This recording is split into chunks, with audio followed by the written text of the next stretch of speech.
Namastê, sou Fátima Leite. Bem-vindos ao canal Fotossolare. Nesta série vamos identificar as principais faculdades mentais e hoje vamos nos aprofundar na imaginação, que é a força propulsora da arte de criar. Steve Jobs, fundador da Apple, traçou seu caminho seguindo a curiosidade e a intuição. Não sabia ao certo onde iria chegar, mas sentia que uma força superior o conduzia e por isso confiava em seu coração. Ele gostava de inventar máquinas e equipamentos, porém sabia que apenas o ser humano pode ter ideias, a máquina não. E como surgem as ideias? Perceba, a partir de uma situação, circunstância ou necessidade, você tem um pensamento inicial sobre algo que ainda não existe. Isso é uma ideia.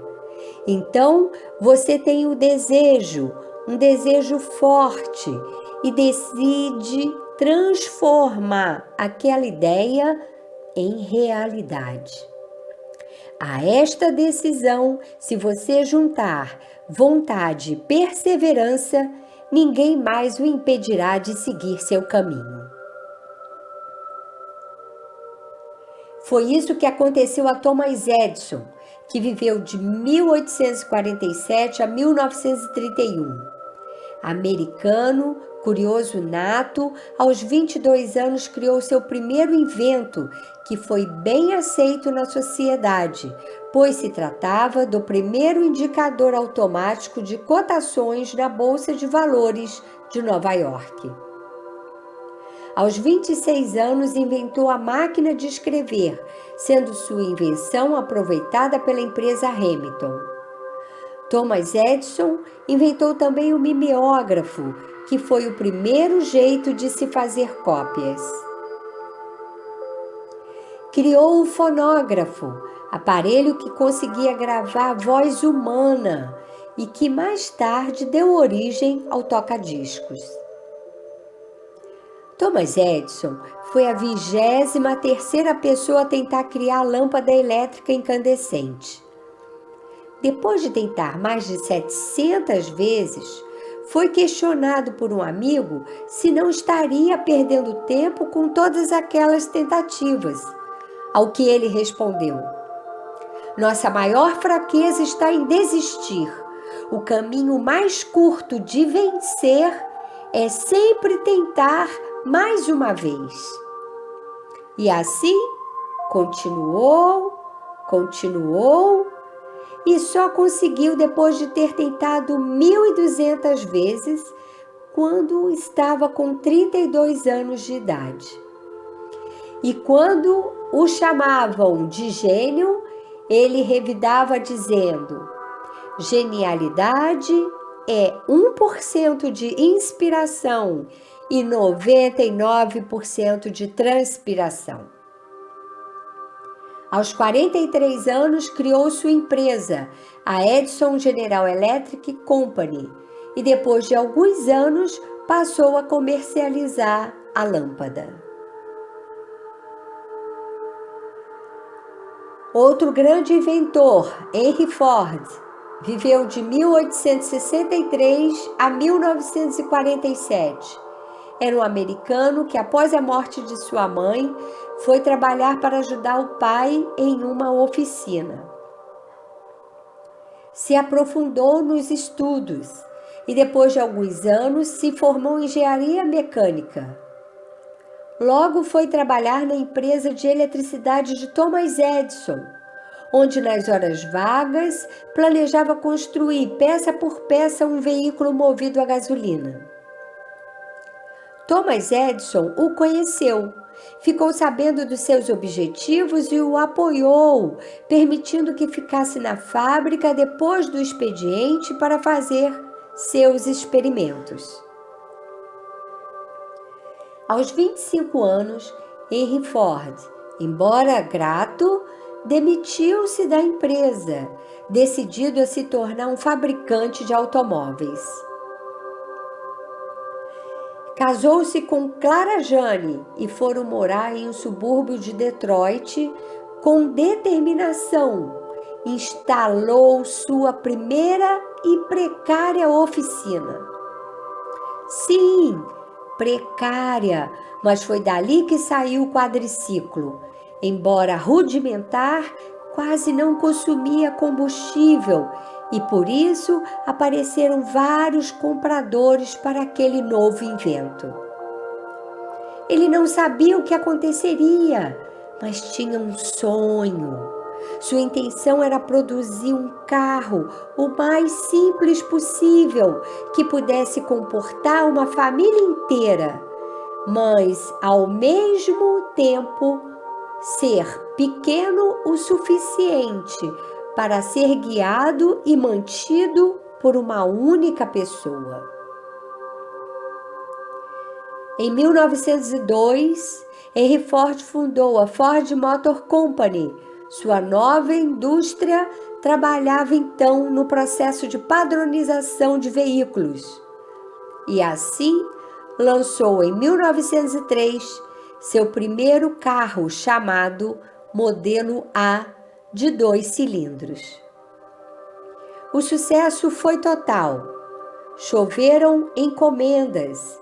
A fábrica começou a produzir 10 unidades por dia e no fim do ano, o balanço da firma registrou grande lucro. A partir daí, a indústria continua a crescer até hoje. E o que podemos falar de Alberto Santos Dumont? Brasileiro que nasceu em Minas Gerais. Seu sonho, desde criança, era criar um aparelho que permitisse ao homem voar controlando seu próprio curso. Passou a adolescência lendo as aventuras de Júlio Verne, observando o voo dos pássaros e a fluidez de seus movimentos. Santos Dumont aprofundou seus estudos, principalmente em mecânica e no motor de combustão, pelo qual se apaixonou à primeira vista. Aos poucos, construiu um balão, ao qual chamou de Brasil, mas ele dependia do vento para se movimentar. E Santos Dumont não estava satisfeito. Ele queria realizar seu sonho, sabia que deveria aperfeiçoar o seu invento, e as pesquisas continuaram. Depois de muitos estudos, em setembro de 1898, o número 1, modelo de uma série de balões horizontais motorizados, subiu ao céu, chegando à altura de 400 metros e retornando ao ponto de partida. Sem dúvida, era uma grande vitória. Depois disso, construiu diversos balões sucessivamente e realizou experiências incríveis. Com persistência, Santos Dumont foi desvendando os mistérios da navegação aérea. Após muitas tentativas, com mais de 5 dirigíveis, Dumont foi vencedor de um concurso estipulado por um milionário em 1901. Teria que voar em torno da Torre Eiffel por 30 minutos. E venceu, pilotando um balão com motor conhecido como número 6.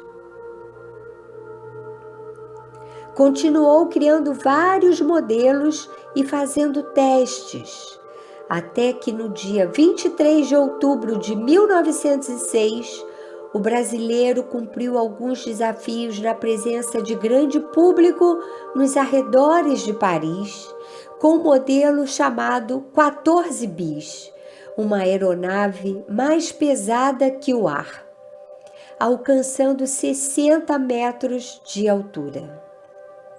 Santos Dumont recebeu várias homenagens do Brasil, da Inglaterra e da França. E assim, 23 de outubro foi escolhido para ser o Dia da Aviação. 2 anos depois, em 1908, Santos Dumont construiu o Demoiselle, cujo desenho serviria de modelo a todos os projetistas que se seguiram.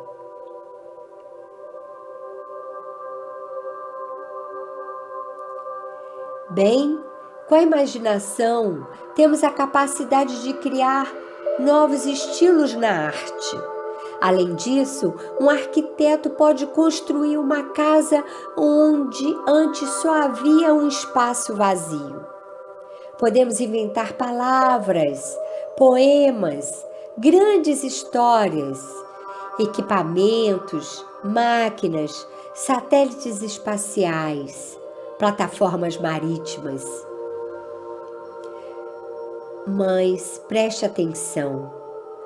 Se precisamos imaginar algo para fazê-lo existir, da mesma forma devemos imaginar o que queremos nos tornar. E é muito importante que possamos visualizar esse objetivo sendo realizado lá na frente, fruto do nosso empenho, dedicação e constância.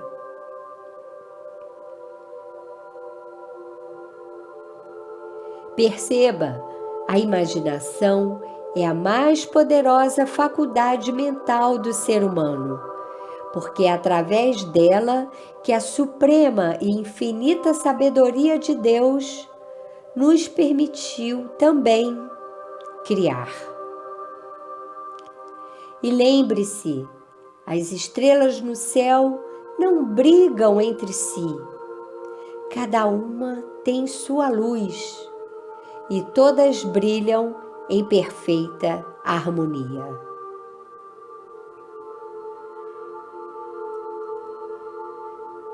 Bem, muito obrigada por sua atenção. Um abraço gigante e até mais.